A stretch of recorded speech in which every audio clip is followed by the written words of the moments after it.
I am 82 years old, and I have come to believe that the most dangerous thing a person can do is mistake a cage for a sanctuary.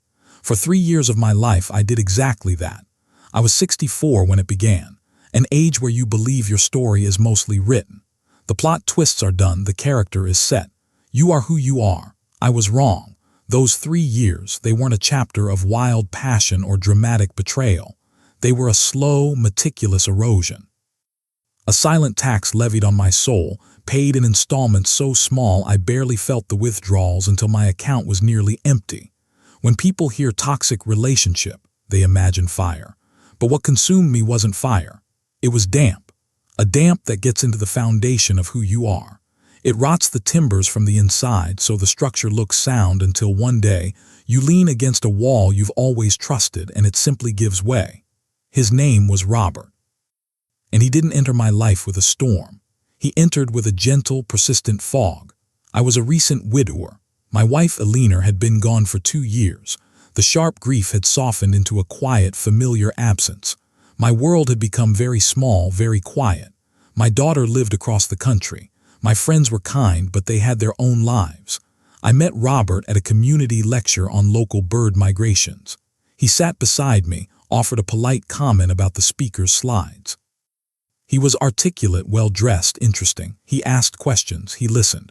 To a man who had felt invisible for 2 years, that attention was like water in a desert. He didn't love-bomb me, he approved of me. And for a man of my generation, raised on duty and quiet competence, approval felt more valuable, more real than passion. He saw me as solid, sensible, a rock. And that was the hook. He needed a rock. And I, so tired of feeling like a ghost in my own life, was desperate to be something solid again. The first 6 months were pleasant, companionable. We'd have dinners, take drives, talk about books and history. He was fiercely intelligent and I felt smarter just by being near him. I felt relevant. But the currency of our relationship slowly began to shift. It was imperceptible at first. A slight, almost imperceptible sigh if I chose the wrong restaurant. A raised eyebrow when I recounted a story from my youth he deemed foolish. A gentle correction of my grammar or my memory of a date. No, Arthur, it was 1978, not 79. You really must trust me on these details. It was always framed as care, as him having higher standards for the world and for me. He was helping me be better, sharper, more precise. And I, who had been alone, who feared becoming a sentimental, forgetful old man, I welcomed it. I mistook criticism for intimacy. By the second year, the map of my life had been redrawn with him at the center. I saw my old friends less. Robert found them pedestrian or a bad influence. He'd say, "Arthur, you're above those trivial conversations." My weekly calls with my daughter grew shorter. He'd linger in the background and I'd feel self-conscious, rushing her off the phone. "Dad, you sound different," she once said. I told her she was imagining things. I stopped playing my classical records. He said they were maudlin. I put away the amateur watercolors I'd tinkered with. He called them a pleasant diversion for someone with less rigor. My small joys, my harmless quirks, were quietly filed away under the label defects. I began to edit myself. Before speaking, I'd run my thoughts through a filter. Would Robert find this intelligent? Would he approve? My opinions became echoes of his. My stories became sanitized versions. I was sanding down my own edges to fit neatly into the slot he had for me. The conflict was never loud. If I ever dared a mild disagreement, he wouldn't argue, he'd withdraw. A profound, chilling silence would descend. He'd call it disappointment. And my role always was to bridge the silence, to apologize, to coax him back, to fix the weather I had apparently disturbed. I was the appeaser, the stabilizer. And with every apology for needs I didn't dare express, I shrank. I remember one evening looking at my own face in the bathroom mirror. I saw the face of a man trying to hold a pose, a pleasant, agreeable, empty pose. The light in my own eyes had dimmed. I looked like a tenant in my own skin.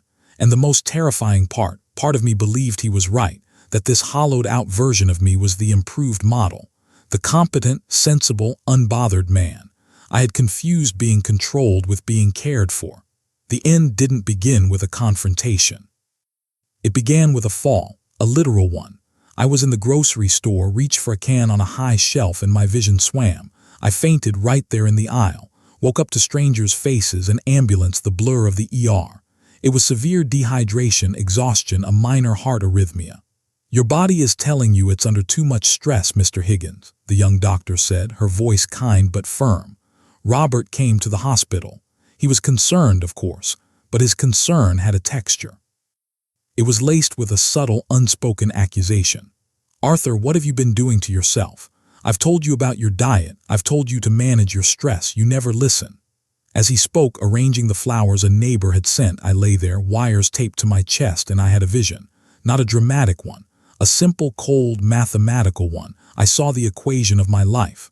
On one side, this man, his approval, the tidy, critic-proof life he represented. On the other side, my health. My silence, the slow extinguishing of my own spirit.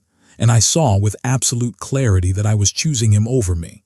Every single day I was casting a vote against my own existence. He left to get some coffee. The room was silent save for the beep of the monitor tracking the heart I had neglected. My daughter called. When I heard her voice, I didn't have the energy to edit. I didn't have the strength to be the improved Arthur. My voice cracked. "I'm so tired, sweetheart." She didn't ask questions. She just said, "Oh, Dad."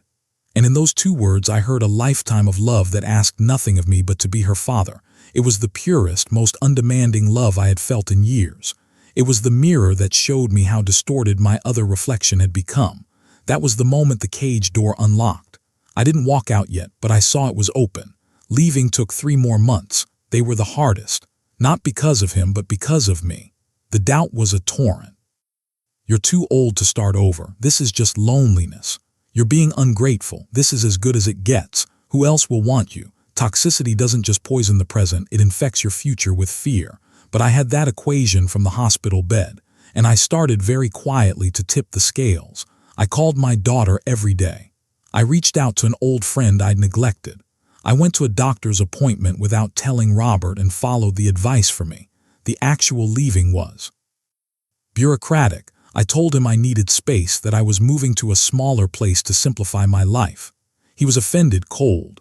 He told me I was making a catastrophic error of judgment, that I would regret my ingratitude.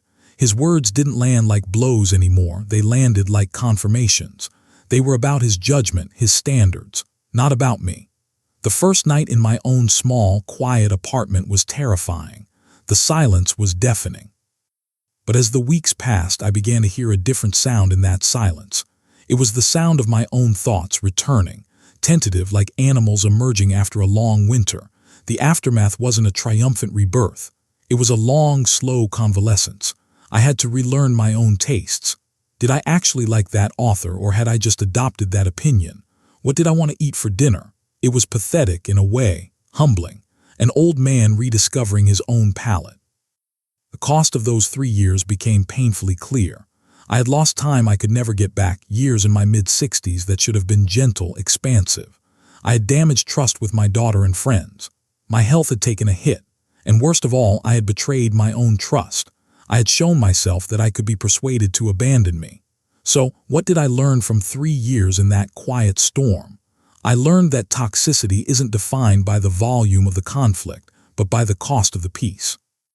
If the price of peace is your voice, your joy, your essence, then it is not peace, it is surrender. I learned that the most seductive traps are baited with exactly what we think we lack. For me, it was relevance and intellectual approval. It can be excitement, security, passion, stability. The hook is always tailored to our hunger. I learned that compromise is a word we must use very carefully. Compromising on where to have dinner is one thing.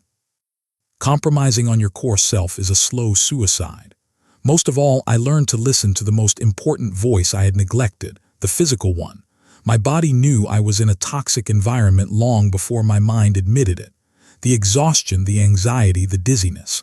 Our bodies are not just vessels, they are the most honest diaries we keep.